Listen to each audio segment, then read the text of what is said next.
देखिए साथियों, अभी हमने चंबल बेसिन पढ़ा और यहीं से दो सवाल जो काफी हाईलाइट है। सबसे पहले तो है मृदा की रेंगती हुई मृत्यु। रेंगना मतलब धीरे धीरे। ऐसा ही एक सवाल हमने पहले नागौर की उच्च भूमि के समय पढ़ा था। संगमरमर का कोड। आप मुझे कमेंट बॉक्स में जवाब देंगे, संगमरमर का कोड किसे कहते हैं। देखिए, कुछ साथी जवाब देते हैं, कुछ नहीं भी देते। ऐसा नहीं है कि आपको नहीं आता या आपका सवाल गलत हो जाएगा, जवाब गलत हो जाएगा तो कोई दिक्कत होगी। आप सवालों का जवाब दीजिए। यदि आपका आंसर गलत होगा तो आपको सही आंसर मिलेगा और वो आपको हमेशा याद रहेगा। यदि एग्जाम में किसी क्वेश्चन को आप रॉन्ग करके आते हैं और उसी क्वेश्चन की वजह से आप सिलेक्शन से वंचित रह जाते हैं, कोई बात नहीं, नेक्स्ट टाइम अच्छी तैयारी कीजिए, मगर ये मान के चलिए कि वो जवाब आपको उम्र भर याद रहेगा। तो जितनी भी गलती करनी है एग्जाम से पहले यही कर लीजिए ना।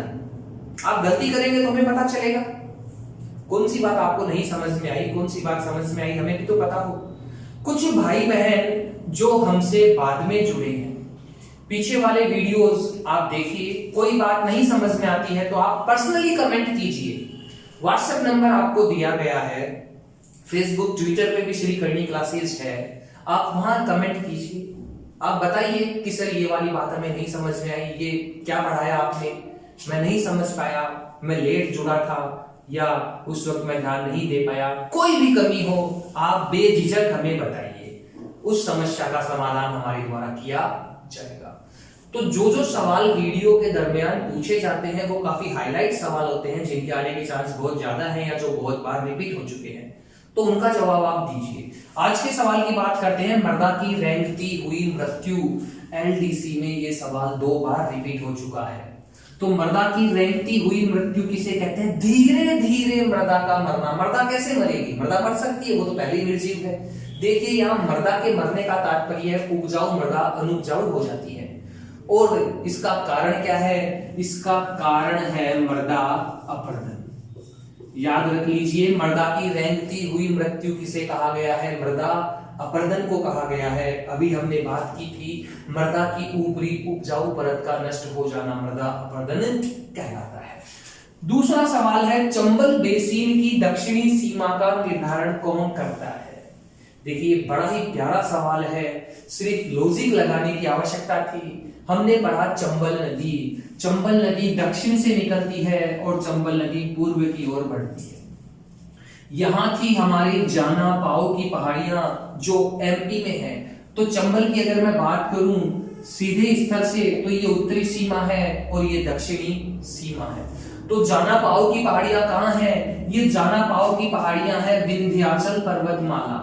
कहां? विंध्याचल पर्वतमाला। तो चंबल नदी विंध्याचल पर्वतमाला से नीचे नहीं है, विंध्याचल से ऊपर ही है। तो चंबल नदी की दक्षिणी सीमा का निर्धारण कौन करता है? विंध्याचल पर्वतमाला। याद रख लीजिए, भारत के मध्य में स्थित, पूर्व से पश्चिम में स्थित पर्वतमाला जो भारत को 2 भागों में बांटती है, उत्तरी भारत और दक्षिणी भारत, ये है विंध्याचल पर्वतमाला। हम लोगों ने पहले अरावली के समय भी जिक्र किया था कि विश्व की सबसे लंबी पर्वतमाला कौन सी है? वो है एंडीज पर्वतमाला। भारत में सबसे लंबी पर्वतमाला कौन सी है? तो देखिए, ये कंफ्यूजन है क्योंकि यहाँ क्वेश्चन अलग अलग तरीके से बनता है। हिमालय पर्वतमाला भी भारत में है, हिमालय पर्वतमाला भारत की सबसे लंबी पर्वतमाला नहीं है। सवाल बन जाए भारत में स्थित सबसे लंबी पर्वतमाला, तो वो है पश्चिमी घाट पर्वतमाला, उत्तर से दक्षिण की ओर। सवाल बनता है भारत में स्थित पूर्व से पश्चिम में जाने वाली सबसे लंबी पर्वतमाला, तो वो है विंध्याचल पर्वतमाला। भारत में स्थित, क्वेश्चन की लैंग्वेज को समझिएगा, भारत में। यहीं से बात कर लेते हैं उत्तरी सीमा की। तो चंबल के उत्तरी सीमा का निर्धारण करती है बाणगंगा। राजस्थान से चंबल और बाणगंगा ऐसी नदियां हैं जो अपना जल सीधे ही यमुना जी में मिलाती है। याद रखिए, उत्तरी सीमा का निर्धारण बाणगंगा के द्वारा किया जाता है और चंबल की दक्षिणी सीमा का निर्धारण किया जाता है विंध्याचल के द्वारा। ये जो चंबल बेसिन है, चंबल का उपजाऊ मैदान है, इसके उत्तर में तो बाणगंगा नदी आ जाती है और इसके दक्षिण में विंध्याचल आ जाता है। तो बाणगंगा से लेकर विंध्याचल के मध्य स्थित, बाणगंगा से विंध्याचल के मध्य स्थित राजस्थान का उपजाऊ क्षेत्र किस नाम से जाना जाता है? इसे ही कहते हैं चंबल बेसिन। क्या कहते हैं? चंबल बेसिन। देखिए वही पॉइंट है, बस पूछने का तरीका बदल जाता है। आप बात समझिए, रटिए मत।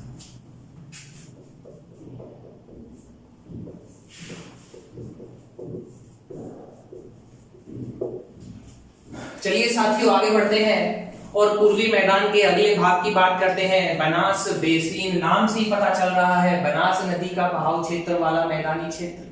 बनास और उसकी सहायक नदियों के द्वारा कौन कौन से मैदानों का निर्माण किया जाता है, इस उपजाऊ क्षेत्र को किस नाम से जाना जाता है, इसकी चर्चा करेंगे। तो सबसे पहले बात करते हैं बनास नदी का उद्गम। तो बनास नदी का उद्गम कहां से होता है? बनास नदी का उद्गम होता है खमनोर की पहाड़ियां। कहां से? खमनोर की पहाड़ियां। ये सवाल डायरेक्ट पूछा जाता है। अब बात करते हैं बनास के बहाव की। तो बनास नदी खमनोर की पहाड़ियों से निकलती है। ये खमनोर की पहाड़ियां हैं हमारे राजसमंद में। यहां से निकलने के बाद बनास पहुंचती है चित्तौड़गढ़, फिर बनास पहुंचती है भीलवाड़ा, इसके बाद बनास पहुंचती है अजमेर, अजमेर के दक्षिणी छोर पर। यहां से बनास पहुंचती है टोंक और टोंक के बाद बनास नदी पहुंचती है सवाई माधोपुर और सवाई माधोपुर में जाके बनास नदी अपना जल किसमें मिला देती है? ये अपना जल मिला देती है चंबल में। देखिए बनास नदी भी 6 जिलों में बह रही है। चंबल का प्रवाह भी 6 जिलों में ही हुआ था। इससे पहले हमने पश्चिमी रेगिस्तान की प्रमुख नदी लूणी की बात की थी, जिसका बहाव भी 6 जिलों में ही हुआ था। सवाल बनता है राजस्थान के सर्वाधिक जिलों में बहने वाली नदियां कौन कौन सी है, या निम्नलिखित में से कौन सी नदी नहीं है? तो इसके लिए केवल एक वर्ड याद कर लीजिए, चंबल। सबसे ज्यादा जिलों में कौन सी नदी? चंबल। च से चंबल, ब से बनास और ल से लूणी। ये नदियां राजस्थान के सर्वाधिक 6 जिलों में बहती है। तो यहां हमें बनास के द्वारा बनाए गए उपजाऊ मैदानों की चर्चा करनी है, उन विशेषताओं को देखना है। तो देखिए बनास नदी जो है जैसे ही राजसमंद के पहाड़ी इलाकों से निकलती है तो आसपास के पहाड़ी उबड़ खाबड़ क्षेत्र में बनास नदी बहती है। जब नदी ऊपर से नीचे आएगी तो अपने साथ धूल मिट्टी और कंकर पत्थर लेकर आएगी। तो ये बनास नदी राजसमंद के पास जिस उपजाऊ मैदान का निर्माण करती है उसे कहते हैं पिंडमांटिका मैदान। यहां से बनास नदी चित्तौड़ के समतल सपाट क्षेत्र में आती है और यही बनास नदी बनाती है मेवाड़ का मैदान। देखिए वर्तमान समय में मेवाड़ के नाम से उदयपुर को जाना जाता है। मेवाड़ रियासत थी, राजा महाराजा थे, महाराणा प्रताप गोहिल वंश। तो मेवाड़ का मैदान कहां है? उदयपुर में नहीं है, मेवाड़ का मैदान है चित्तौड़गढ़ में। इसके बाद बनास नदी भीलवाड़ा, अजमेर और टोंक पहुंचती है। यहीं पर बनास नदी के द्वारा जिस उपजाऊ मैदान का निर्माण किया जाता है उसे कहते हैं मालपुरा का मैदान। इसे ही कहा गया है खेराड़, इसे ही कहा गया है माल खेराड़। बनास यहां से आगे पहुंचती है सवाई माधोपुर और सवाई माधोपुर में जाके चंबल में मिल जाती है।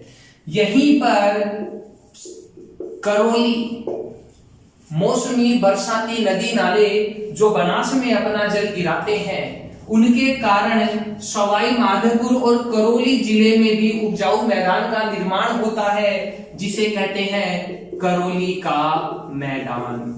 देखिए सवाल पूछा जा चुका है करौली के मैदान का निर्माण निम्नलिखित में से किस नदी के द्वारा किया जाता है? तो कुछ भाई बहन तो यही कंफ्यूजन में आ गए कि करौली में बनास तो आती नहीं है, तो सबसे पहले तो करौली के अंदर बनास जाती नहीं है, तो बनास को काटो, जो कि करौली में कौन जाती है? चंबल जाती है। तो वो भाई बहन सबसे पहले बनास को अलग कर देते हैं क्योंकि बनास करौली में जाती नहीं, और यही सवाल गलत हो गया। हम ये नहीं देख रहे कि बनास करौली में जाती है या नहीं जाती है, मगर करौली से मौसमी नदी नाले तो आते हैं जो बनास में अपना जल गिराते हैं। इसीलिए ये उपजाऊ क्षेत्र करौली का मैदान सवाई माधोपुर और करौली 2 जिलों में बनता है। चलिए चर्चा कर लेते हैं बनास के इन उपजाऊ मैदानों की। चलिए बात करते हैं बनास बेसिन के ढाल की। बनास बेसिन का ढाल है तो बनास उत्तर से आती है और पूर्व की ओर जाती है, तो बनास बेसिन का ढाल है उत्तर से पूर्व। अगर मैं चंबल की बात करूं तो चंबल का ढाल, चंबल दक्षिण से आती है और पूर्व की तरफ जाती है, तो चंबल का ढाल है दक्षिण से पूर्व। देखिए दोनों ही विपरीत है, मगर बनास चंबल की ही सहायक नदी है। मृदा, चंबल में हमने बात की थी चंबल पूरे साल बहती है, तो नवीन जलोढ़ मृदा, नवीन काप मृदा होगी, मगर बनास पूरे साल नहीं बहती, मौसमी नदी है, मानसून के समय बहती है। तो इस क्षेत्र की मृदा कैसी है, तो इस क्षेत्र में आपको मृदा मिलेगी भूरी मृदा। कैसी मृदा मिलेगी? भूरी मृदा। मगर बनास बेसिन में कहीं कहीं पर आपको काली भूरी मृदा भी देखने को मिलेगी। अब अगर ऑप्शन में दोनों बातें आ जाए, भूरी मृदा, काली भूरी मृदा, तो आप राइट किसे करेंगे? देखिए ये तो कहीं कहीं देखने को मिलती है, मगर पूरे बेसिन में कैसी मृदा है? भूरी मृदा है, और ये सवाल पूछा भी जा चुका है। तो यहां मिलेगी आपको भूरी मृदा। चलिए आगे बात करते हैं छोर की। सीमा का निर्धारण, सीमा निर्धारण या छोर। जैसे चंबल बेसिन का सवाल पूछा गया था, चंबल की दक्षिणी सीमा का निर्धारण, चंबल बेसिन के दक्षिणी सीमा का निर्धारण कौन करता है? विंध्याचल। तो वैसे ही बनास की सीमा का निर्धारण कौन करता है? तो हमने पढ़ा था जाना पाओ की पहाड़ियों से ये आती है और ये चंबल में मिल जाती है। तो जाना पाओ की पहाड़ियां ये इसकी उत्तरी सीमा है और ये बनास की दक्षिणी सीमा है। तो यहां तो कोई कंफ्यूजन नहीं है कि बनास नदी जो है इसकी दक्षिणी सीमा का निर्धारण कौन करता है? चंबल, क्योंकि बनास चंबल में मिल जाती है। तो बनास बेसिन की दक्षिणी सीमा का निर्धारण किसने किया? चंबल ने किया। अब सवाल यह है कि बनास बेसिन की उत्तरी सीमा का निर्धारण कौन करता है? तो खमनोर की पहाड़ियां कहां आती है? खमनोर की पहाड़ियां आती है अरावली में। तो बनास बेसिन की उत्तरी सीमा अरावली, दक्षिणी सीमा चंबल। चंबल की उत्तरी सीमा बाणगंगा और दक्षिणी सीमा विंध्याचल। ये छोटी छोटी सी बातें हैं जो सवाल बनने लग गई। आप समझिए, अच्छे से याद कीजिए। और मैं बार बार कहता हूं, यदि आप वीडियो देख रहे हैं और आप चाहते हैं कि आपको तैयारी करनी है, संपूर्ण जानकारी एक ही जगह मिले, तो आप नोट्स बनाना शुरू कर दीजिए। कॉपी पेन लेके बैठिए, क्योंकि सारी ही बात ऑन बोर्ड लिखना पॉसिबल नहीं है। मैन टाइटल और पॉइंट्स बोर्ड पे बता दिए जाते हैं। अगर वो सारी बातें हम बोर्ड पे लिखने लग गए तो 20-30 मिनट का वीडियो 2 से 2.5 घंटे का बनेगा, और इतने बड़े वीडियो को देखना पॉसिबल नहीं है। आप खुद ही हताश हो जाएंगे कि इतना बड़ा वीडियो। तो जो इंपॉर्टेंट फैक्ट है वो ऑन बोर्ड आपको बता दिए जाते हैं, उनसे रिलेटेड जो इंफॉर्मेशन है उसकी जानकारी आपको दी जाती है। आप उसे साथ के साथ लिखना प्रारंभ कीजिए। एक बार अच्छे से नोट्स तैयार कर लीजिए, फिर चाहे आप राजस्थान पुलिस का पेपर फाइट कीजिए, पटवार का फाइट कीजिए, writ first grade, second grade या आरएएस किसी भी एग्जाम को फाइट कीजिए। हमारी सबसे बड़ी कमी ये होती है कि हम जैसे ही एग्जाम आती है मार्केट जाते हैं, वहां से नई नई पुस्तकें, नई नई गाइड लेके आते हैं, वो जानकारी हम फिर से पढ़ते हैं, मगर हम ये नहीं सोचते कि क्यों ना एक बार हम ढंग से संपूर्ण अच्छे तरीके से नोट्स तैयार कर लें। उसी को आप बार बार पढ़िए। जो भी नया फैक्ट, जो भी करंट से संबंधित इंफॉर्मेशन मिलती है वो उसके साथ आप अटैच कीजिए। समय की बर्बादी नहीं होगी, आर्थिक भार भी नहीं होगा, और वही जानकारी जब हम बार बार पढ़ेंगे तो वो हमारी अच्छे से तैयार भी हो जाएगी। थोड़ा सा बदलाव कीजिए। ये थोड़ा सा बदलाव साल 6 महीने बाद देखिए आपको कहां से कहां पहुंचा देता है। चलिए आगे बढ़ते हैं और बात करते हैं बनास बेसिन के मैदानों की कि कौन कौन से मैदान हैं, उन मैदानों की क्या क्या विशेषता है।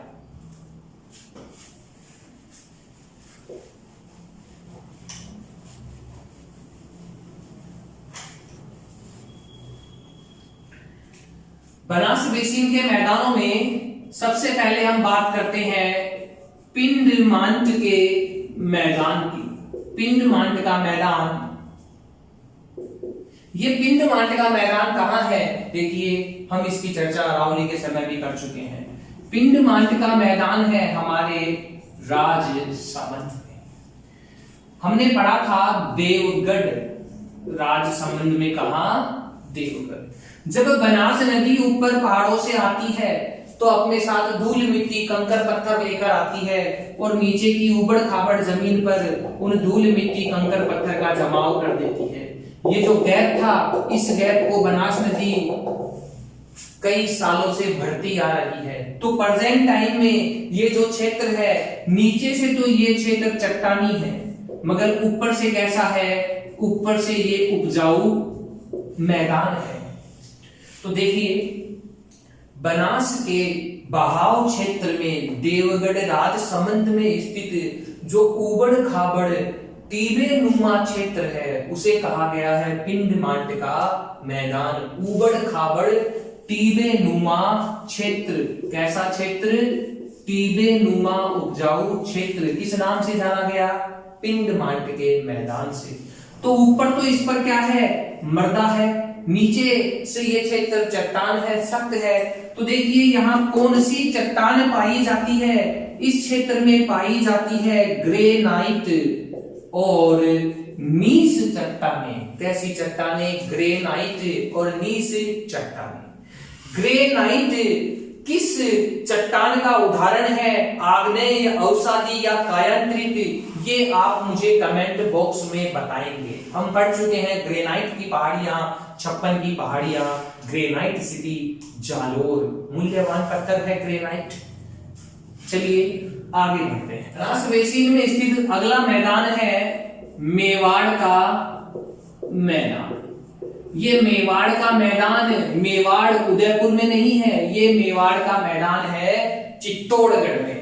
हमने बात की थी बनास बेसिन में भूरी मृदा का अधिक प्रसार है, परंतु कहीं कहीं पर काली भूरी मृदा भी पाई जाती है। तो वो काली भूरी मृदा मेवाड़ के मैदान में पाई जाती है। कहां?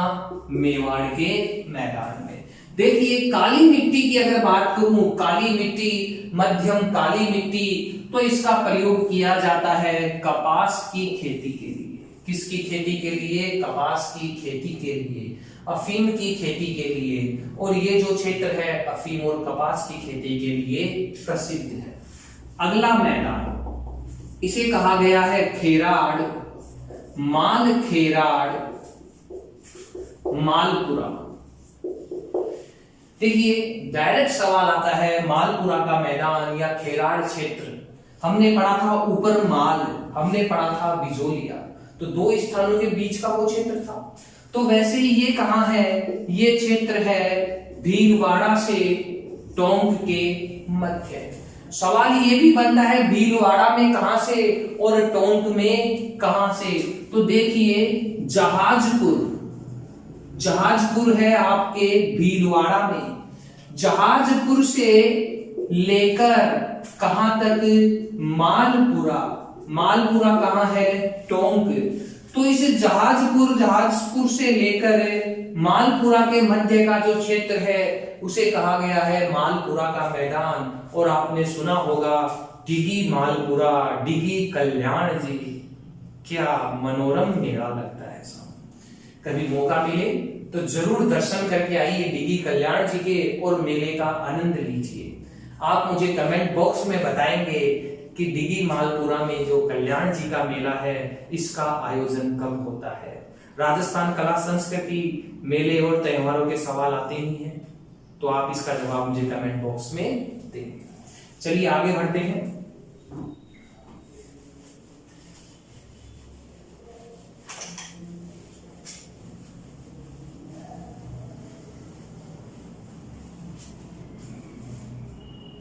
देखिए, बनास बेसिन का जो अगला मैदान है जिसे कहा गया है करौली का मैदान।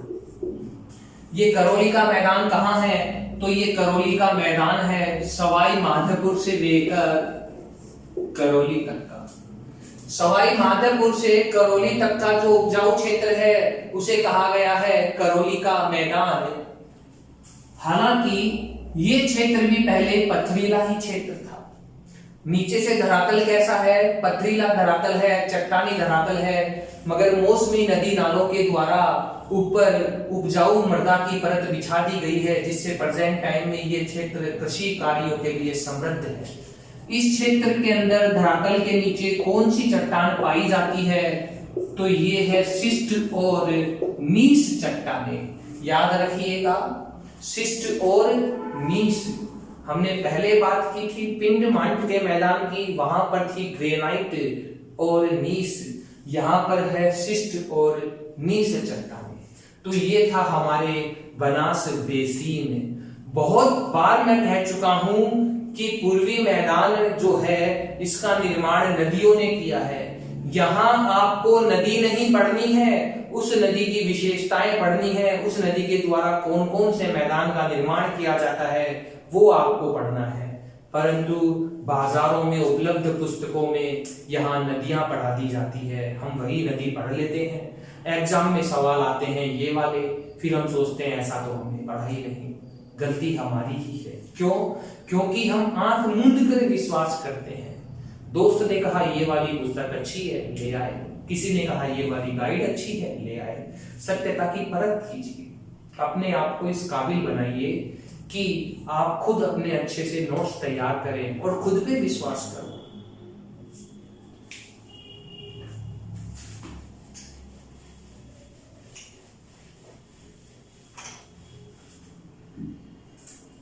चलिए आगे बढ़ते हैं और बात करते हैं पूर्वी मैदान के अंतिम भाग बाणगंगा बेसिन की। देखिए, हालांकि बाणगंगा बेसिन को बनास के साथ ही पढ़ा जाता है, बनास बाणगंगा बेसिन के नाम से, परंतु बाणगंगा अलग नदी है, अलग अस्तित्व है। ये बाणगंगा नदी जो है ये कहां से निकलती है? तो बाणगंगा नदी निकलती है जयपुर बैराट विराट नगर से। जयपुर में बैराट विराट नगर से। तो ये नदी इसके बाद बहती हुई जाती है और ये नदी कहां चली जाती है? ये नदी पहुंच जाती है यमुना में। सवाल आता है चंबल के अतिरिक्त कौन सी नदी सीधे ही अपना जल यमुना में गिराती है? तो वो कौन सी नदी है? बाणगंगा नदी। ये कहां कहां बहती है? ये नदी जयपुर में बहती है, जयपुर से दौसा और दौसा से भरतपुर। इसका मतलब बाणगंगा नदी का जो मैदान बनेगा वो जयपुर, दौसा और भरतपुर में ही बनेगा। देखिए, बाणगंगा नदी यूपी में चली जाती है। यूपी में जाके बाणगंगा नदी का संगम होता है यमुना में। यमुना में इसका संगम कहां होता है? रटने की जरूरत नहीं है, समझिए। इस बाणगंगा नदी को ही कहा गया है अर्जुन की गंगा। और अर्जुन क्या था? अर्जुन एक धनुर्धर था जिसने अपने धनुष बाण के बल पर महाभारत का रुख ही पलट दिया। तो जिसके पास बाण है वही क्या करेगा? फतेह करेगा, वही जीतेगा। तो बाणगंगा नदी कहां? फतेहाबाद। कहां जाकर यमुना में मिलती है? फतेहाबाद में जाकर यमुना में मिल जाती है। तो बाणगंगा नदी ये जो मैदान बनाती है, इस मैदान का नाम क्या है? इस मैदान का नाम है रोही का मैदान। बाणगंगा नदी के द्वारा कौन सा मैदान बनाया जाता है? इस मैदान का नाम है रोही का मैदान। अच्छे से याद कर लीजिए, ये सवाल एग्जाम में अभी तक पूछा नहीं गया है। क्यों? क्योंकि जो सवाल पूछे जा चुके हैं हमारा फोकस उन्हीं पे ज्यादा रहता है। बिल्कुल आप उन्हें याद रखिए, मगर साथ के साथ ये भी याद रखिए कि कौन सा सवाल नहीं बना है। एक कदम आगे चलिए, निश्चित है एक दिन सफलता जरूर मिलेगी। देखिए, यमुना और बाणगंगा ये है दो नदी, और सवाल बनता है दो आब, दो नदियों के मध्य के क्षेत्र को कहा गया है दो आब। तो अच्छे से फोकस कर लीजिएगा। सवाल बन सकता है बाणगंगा और यमुना के मध्य स्थित क्षेत्र किस नाम से जाना जाता है? तो इस क्षेत्र को कहते हैं रोही का दो आग क्षेत्र। ये उपजाऊ मैदान किस नाम से जाना जाता है? रोही के नाम से जाना जाता है, रोही का उपजाऊ क्षेत्र। चलिए आगे बढ़ते हैं, बात करते हैं आगरा की। आगरा से जयपुर होते हुए बीकानेर एक नेशनल हाईवे जाता है और ये नेशनल हाईवे बाणगंगा के साथ साथ है। इसका जवाब आप मुझे कमेंट बॉक्स में देंगे कि आगरा से बीकानेर कौन सा नेशनल हाईवे जाता है। यदि उस नेशनल हाईवे का नाम बदला गया है तो उसका नया नाम क्या है? चलिए एक बात और करते हैं।